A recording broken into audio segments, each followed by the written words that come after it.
sexual ay isang dulang musikal mula sa Espanya na pinaghalo ang awit, sayaw at dialogo.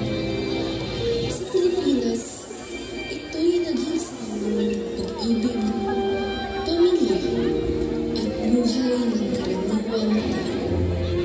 Ngayon, ating tunghayan ang handog ng pangkatuna tungkol sa sexual.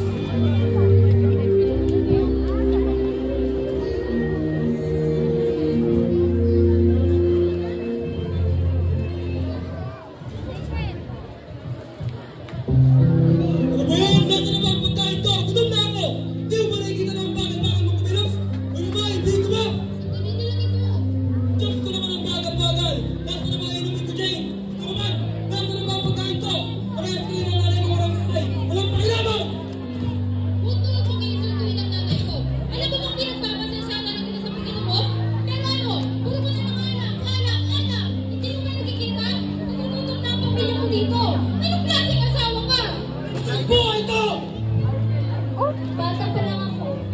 Ganito na kami. Si Mama namin galit, namin lasing. Si Mama naman may sakit. Ako na ang nag-aalaga sa mga kapatid ko. Kaya nung sinabi ko aalis ako para magtrabaho,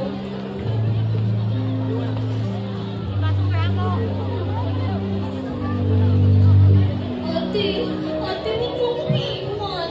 Ate, ikaw na lang kumumpi ko dito. Alam mo namang hindi ko ito gusto, di ba? Pero kailangan. Para sa'yo. Para sa atin.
Kasama ko kaya si Mama?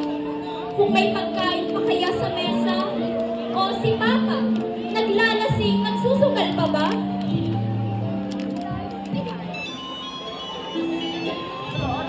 Ma, kamusta na kayo? Si Gio, si Bunso. Ayos na kami rito. Mas ka na nga ng mga kapatid mo. Mahirap kasi sila kayo Ma, nakalagyan. gusto ko sanang pag-aralin sina Gio at Bunso sa pribadong paaralan para mabigyan sila ng magandang kinabukasan at makapag-aral sila ng mabuti. Anak, hindi ba't mahal ang matrikula doon? Anak ko, ma, pero pagtatrabahuhan ko po ito ng maigi. Kahit gano'ng kahirap, basta't makita ko sila nakakapag-aral ng mabuti. Sulit na ang pagod at puyat ko. Anak, maraming salamat. Hindi lang para sa kanila ang ginagawa mo, hindi para sa mga pangarap natin. Ma, gagawin ko ang lahat. Kahit anong mangyari, hindi tayo susuko.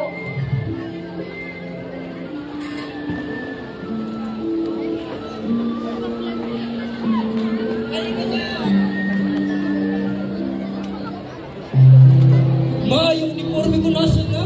Teka na, hindi mo kasi nanda kagabi. Ben, ma'am, dami mo sinasabi. Kita mo nang mahuli na ako sa klase. Kung kagabi mo pa yung nandayan, eh hindi ka ganyan kabalisa ngayon. Tingnan mo, pinagkakalat mo pa yung mga damit ko.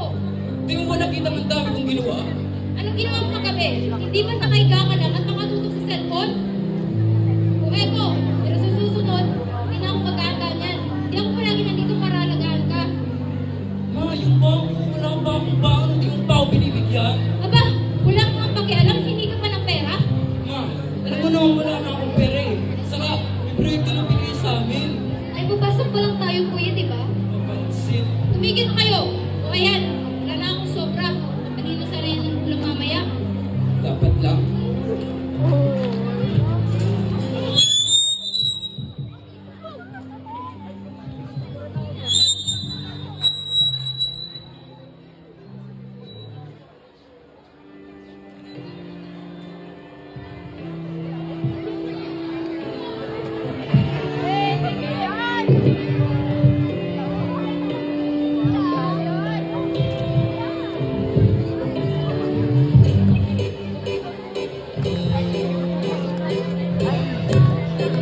Kadiri! Ako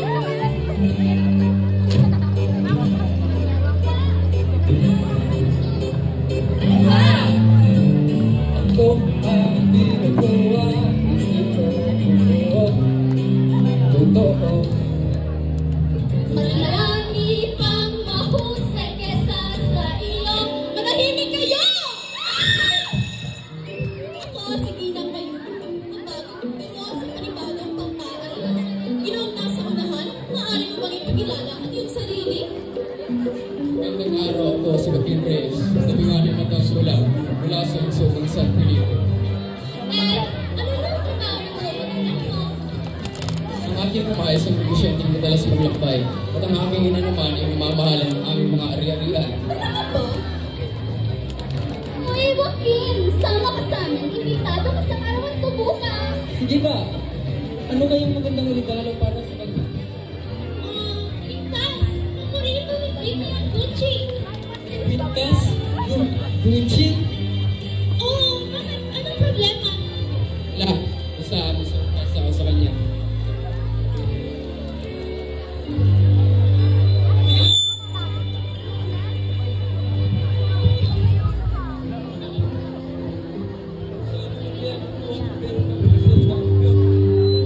Magbigay.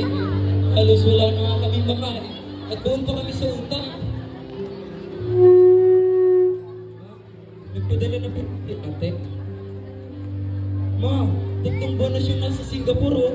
Imposible namang wala pa siyang sweldo. Baka namang tagalan lang. O baka wala lang talaga natira para sa akin. Ang kailangan mo, Joaquin. Maaari sana po.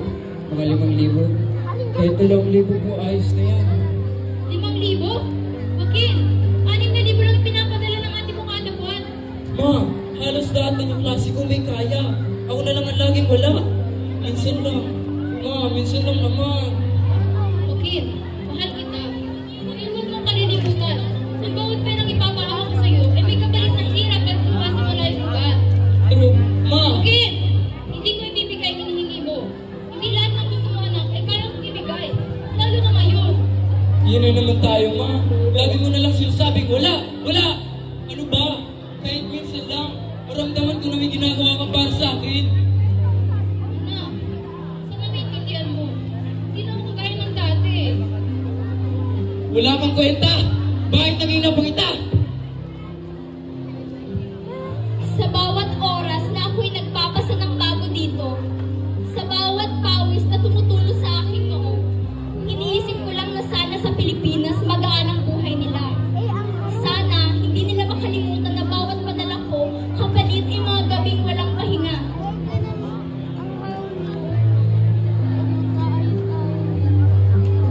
Aray! Nagkayos ka lang ba na kung nabasag mo yung paborito ni Madam? Mama, si Jane, sinisigawan niya po. Tingnan mo, nabasag pa ito. Nagpasugat pa ako. Jane, anong ginawa mo? Bakit basag yan? At bakit nasaktan ang anak ko? Madam, aksidente po at hindi ko po siya sinigawan. Aksidente? Alam mo kung magkano yan? Antik yan! Mas mahal pa sa buhay mo! Pasensya na po kahit bawasan niyo na lang po yung sahod ko. Isang pesos na lang, Jane. Pagkakamali mo ba, wala ka na rito. Linisin mo yan! Jane! Nagsabay siya.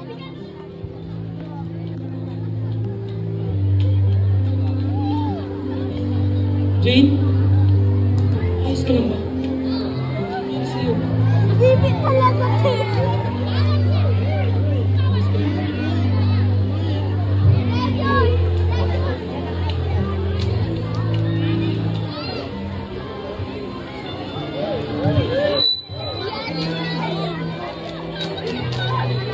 Naghihipit talaga.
Uy!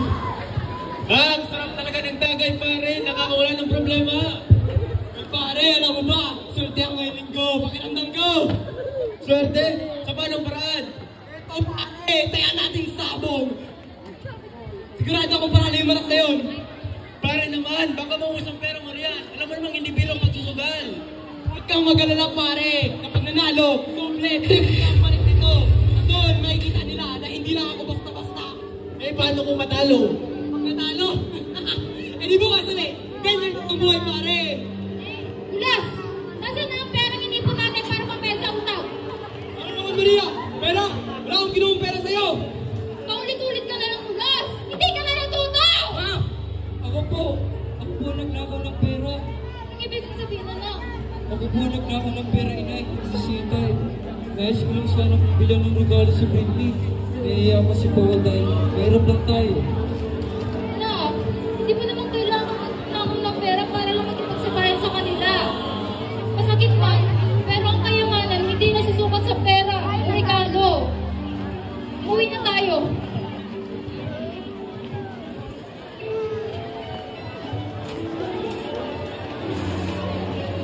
Mama! Anak! Bakit ka nandito? Hindi ba nasa Singapore ka? Ma, nawalan po ako ng trabaho. Wala na po akong makain doon at wala na rin po akong pambayad sa tirahan ko. Ano? Nuri ka na naman tabaho? Wala ka talagang kwenta kahit kailan. Palpak ka kahit sa kinalit. Ano? Wala kang karapatan para pagsabihin ako ng ganyan.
ay naipatawa nila ang mahalagang pagsaluhan ng pagsa ay may kapalit at higit sa lahat, ang tunay na yaman ay hindi makikita sa material na bagay, kundi sa tamang kaugalian at pagmamahal ng pamilya.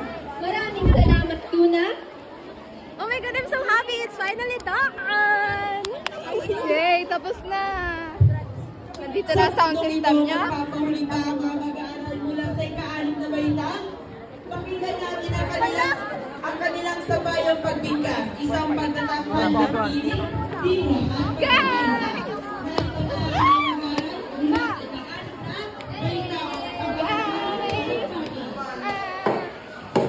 Una ko, iuulanin doon eh. Yay! Yes! Mission ako! Mission! Woo!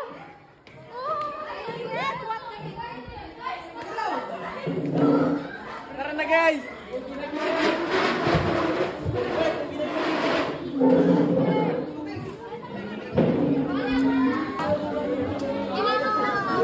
Ito na po sila.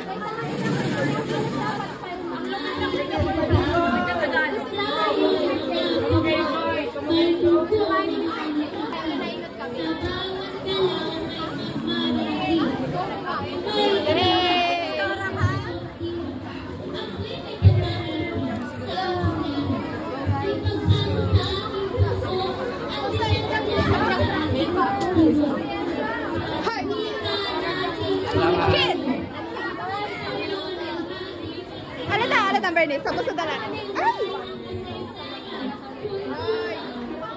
Bitin! Ah! Tapos sa bitin na yung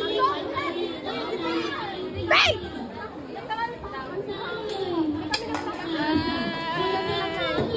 Gusto daw maibi.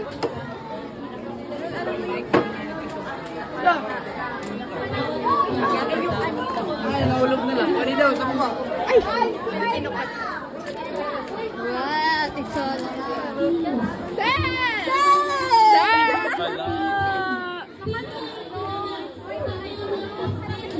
Bigay!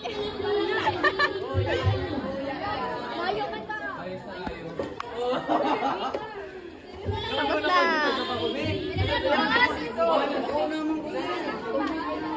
Tapos na. Bye-bye. Good job, guys. Good job.